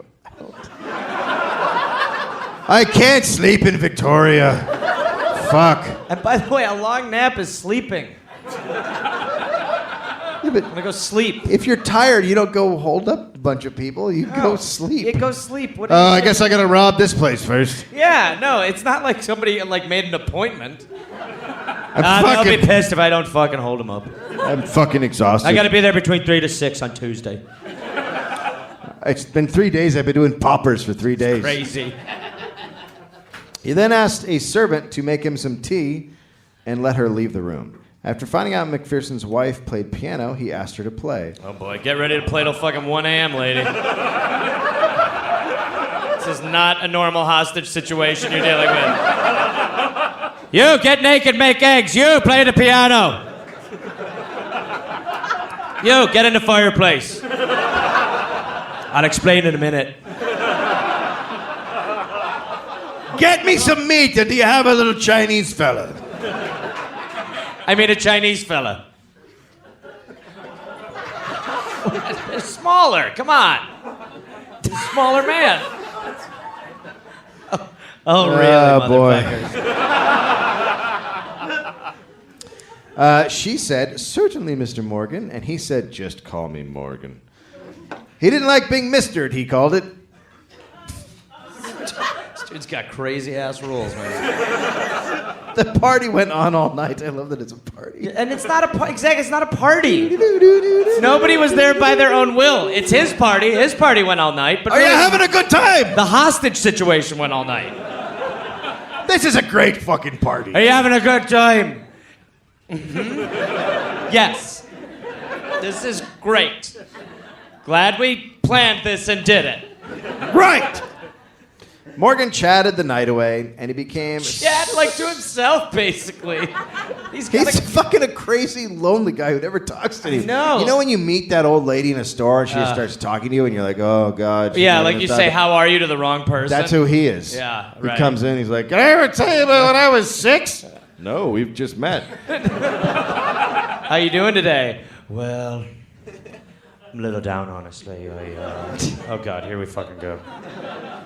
You know, I've shot 9 people and I feel weird. Well, I was a boy on a vegetable cart a while ago.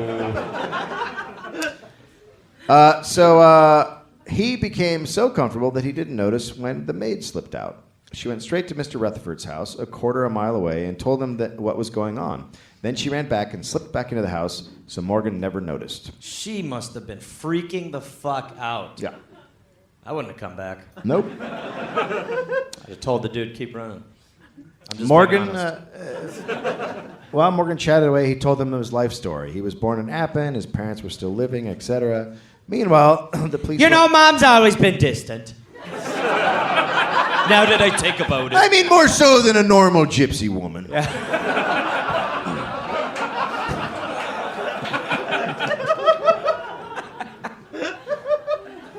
I had 2 dads. Gonna write a book about that, maybe. Maybe turn it into a terrible TV show at some point.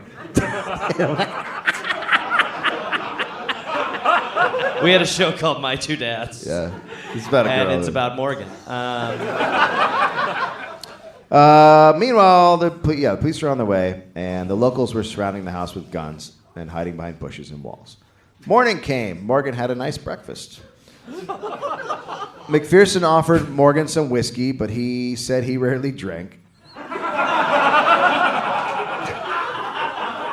You know, it's not my thing. I don't like to drink, I just like to make other people do it around me. I'm gonna watch you drink, and that's how I get high.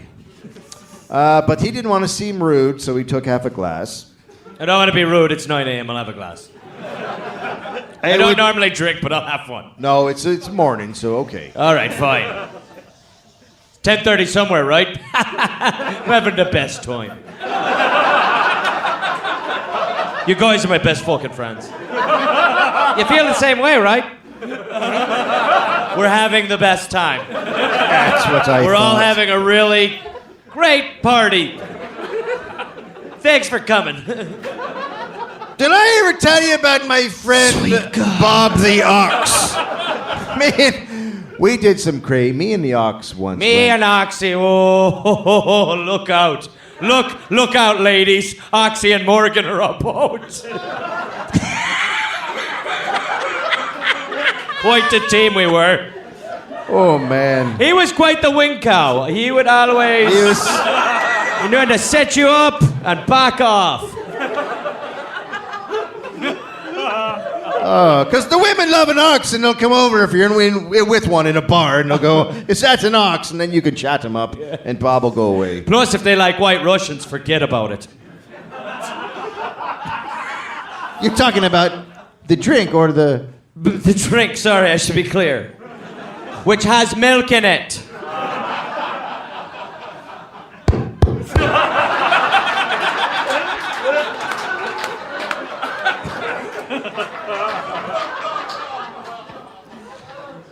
So he finished his glass... Religious man.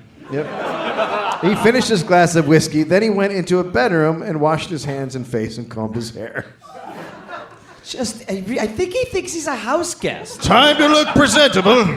Well, where's my room? While he did this, one of the servants brought coffee to all the men surrounding the house outside.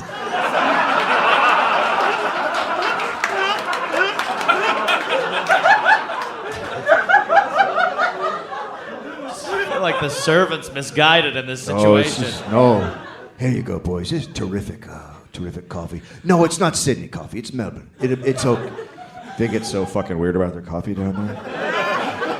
1 lap or 2. 1 lap or 2. How many laps would you please? I'll have to go get some more sugar. Stay put. We've got a lot of time. He's combing his hair. It's gonna be a couple hours. What's a latte?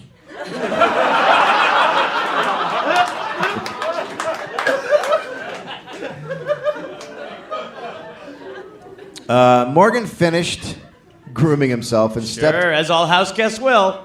stepped out onto the veranda. He told McPherson he wanted a horse. McPherson and his son walked to get one and a saddle. Morgan started to follow them. At this point, the police and volunteers had the place well surrounded. But they were also like so jittery. They're like, we've had a lot of fucking coffee. I gotta eat something. My stomach fucking hurts. I've got to shit. Excuse me? He got away because we all had to shit from the coffee. Oh fuck! There he goes. Everybody's shitting. Get in the tent! Get in the tent! Hide! Wait. So any man who had a shot was supposed to take a shot. A station hand named John Wendland took the first shot from behind a bush, hitting Morgan in the back of the shoulder, shattering his spine, and then passing through his lungs. Jesus, that's a good shot. Yeah. He fell and lay on the ground. George Rutherford, the other owner, approached Morgan as he lay on the ground. I conversed with him after he was shot. He said he did not know me. I asked him if he knew Mr. Warby. He said yes. I asked him if he knew Colby. He said no. I asked him if his real name was Morgan or Morin, and he said no. I actually have some other names. You boys might want to take a seat. Right now I'm collapsed lung Larry. I might see the light at the end of the tunnel, Tom. My God, I feel the cold embrace of death, Danny.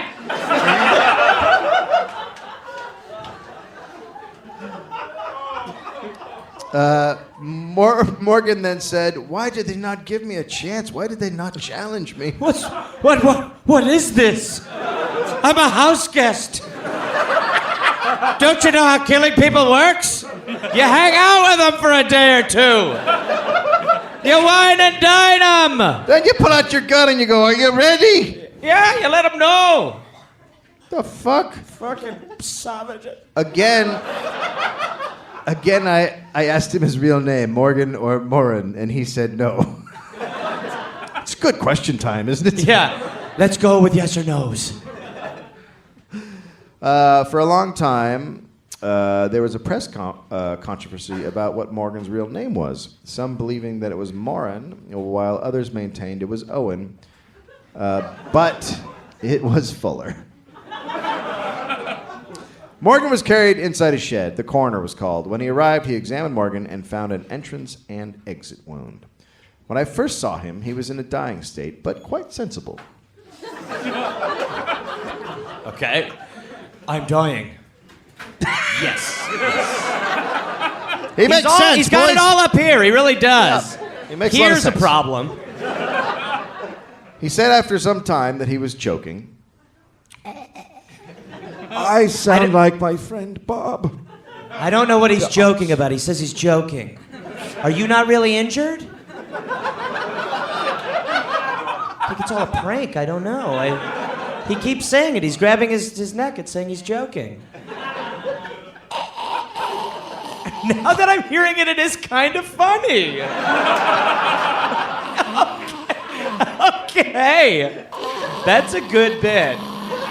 That's a good bit, Morin Morgan Owen. Dan Mad Morgan died. The coroner.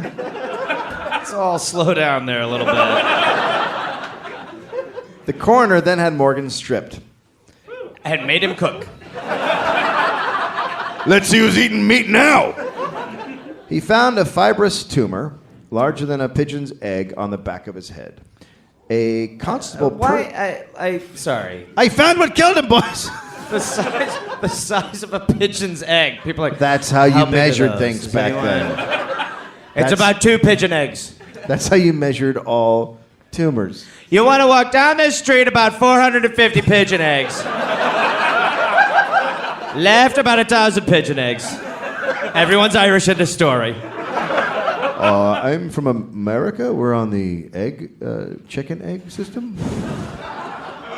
Good luck over here, pal.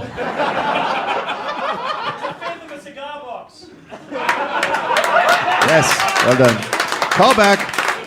Some people don't know what you're talking about because they're not doing their homework. Shit, I barely knew. He was searched by Constable Percy. Searched. He found 7 5-pound notes and 31 1-pound notes in a pocket purse with 1 pound of Sydney notes and a draft for 7 pounds. In his swag, he found more money in silver over 8 pounds. People were brought to identify the body. Thomas Kidston, settler. I recognize him as the man that stuck me up twice. William Ariel, storekeeper. I have seen the deceased man outside. I recognize him as the man who stuck me up at Wallendwell. He took over 35 pounds. Morris Brash, hawker, Beechworth. I have seen the deceased man laying in the shed. Recognize him as the man that robbed me 4 miles from Wallen Station. He stuck me up a second time, 25 miles from Wagga Wagga. 2,000 pigeon eggs.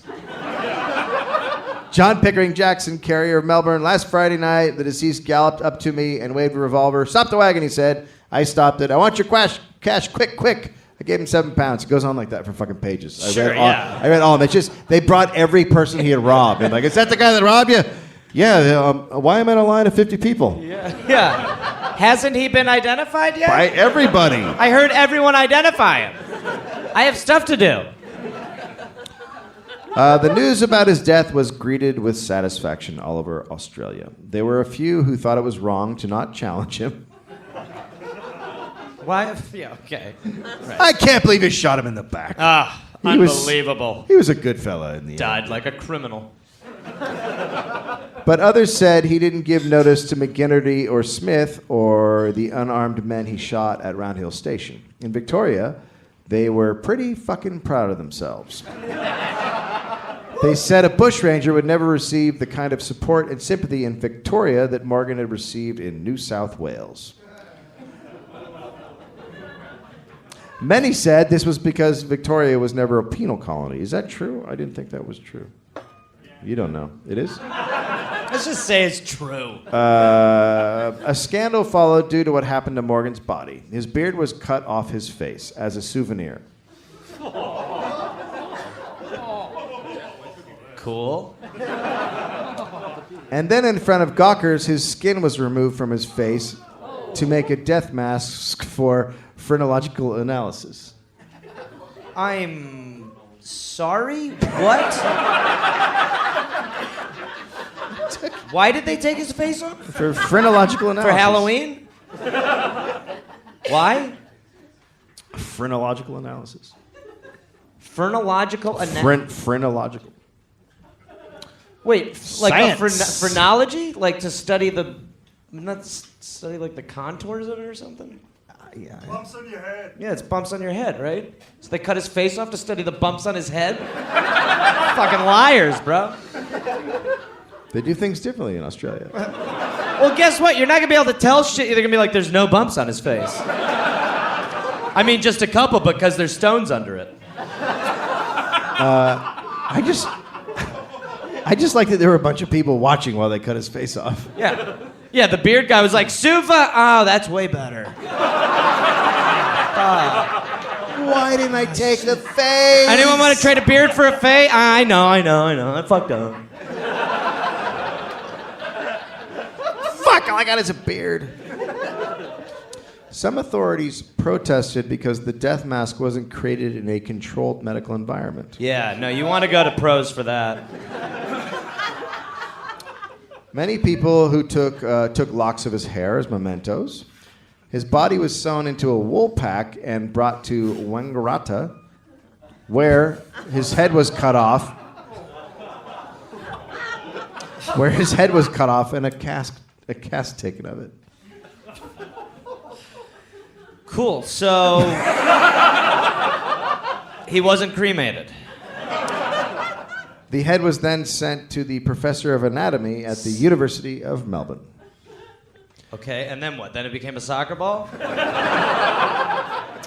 Tobacco pouches were made from his scrotum.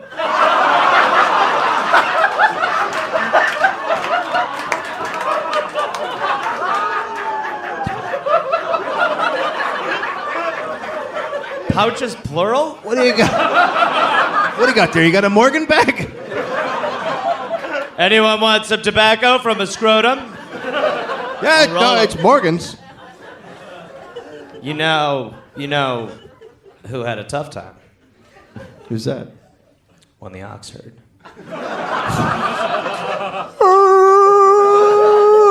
Dear Oxy, I hope this letter finds you well. I've been doing all right, but recently I was shot and I'm dying. I'm not going to make it through this. As a matter of fact, it looks like some people are going to take my face off. But I want you to know, Oxy, you complete me. Sincerely, Don Morgan. Up the river, John. Downtown Larry. Across the banks, Tim.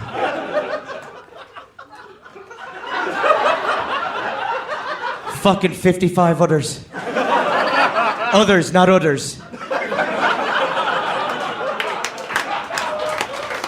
Also, white Russians have milk in them. Good fucking joke.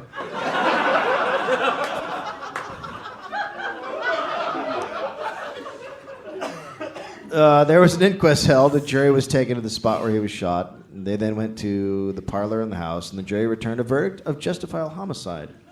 The coroner and the police. The coroner was like, "What do you want me to do? You've taken every piece." He died from everything. I don't know.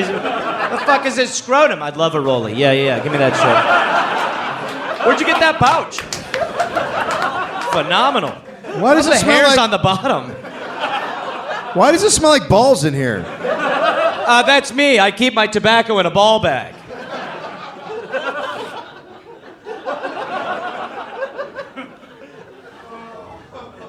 The police officer in charge didn't think that it was a big deal what had been done to the body, saying, quote, he did not object to the proceedings as he did not look upon Morgan as a human being. Well, I don't think I would at that point either. A scrotumless, faceless, hairless. I'd be like, I don't know what it is, but it ain't a human. I mean, it is something. Yeah, it's just like a trunk of a guy. I don't know what it is. But God, does he have a lot of areas to store tobacco. I'm gonna turn him into a fucking bong. Fuck it. Cover his mouth. Whoa. Hold on. That's not his mouth.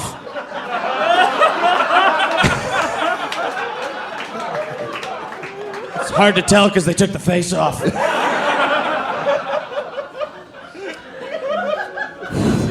Well, shit, Derry. There's another one. I'll try not to lose this one. Yeah. Great. Well, we all learned a lot there, huh? Well, we would definitely like to thank everybody for attending this event. It means the world to Dave. I'm kind of like, but really, thank you very much. We'll be somewhere signing some stuff. I don't know exactly where, but before we do that, tomorrow is Dave Anthony's birthday. Oh. Oh my. And so, Whoa! Craig and Dave got Dave something. It better be a steak. And I'm going to say that I gave this to you too, even though I had zero input on it. But this is from the three of us. So don't be all weird tomorrow when you're like, what did you get me? I hope and it's Dave, I've got a good feeling about this one. I hope it's a scrotum. What? It's a scrotum.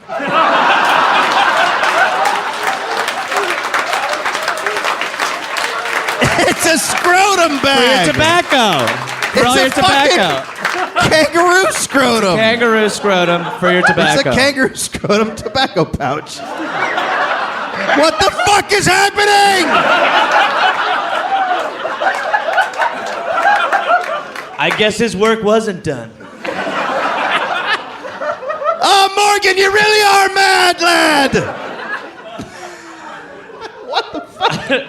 Who the fuck knows? I mean, one of those things, man. One of those Wow. things. All right. So happy birthday, David. Thank you. Yeah, give it up for Dave Anthony.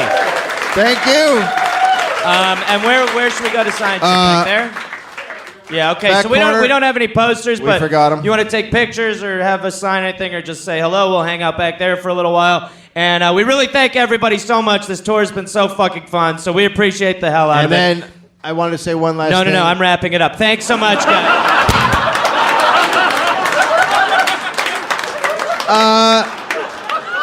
You guys, LA Podfest is coming up, and you can live stream all the shows.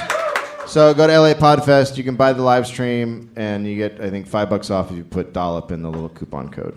So go watch. There's gonna be a lot. Go look at the fucking program. There's a lot of really good podcasts. We'll be there tomorrow, and who the fuck knows what that's gonna be like. By the end, I'm probably gonna be like, it would be so nice. Keep going. Sorry, Dave. Thank you. Thank you.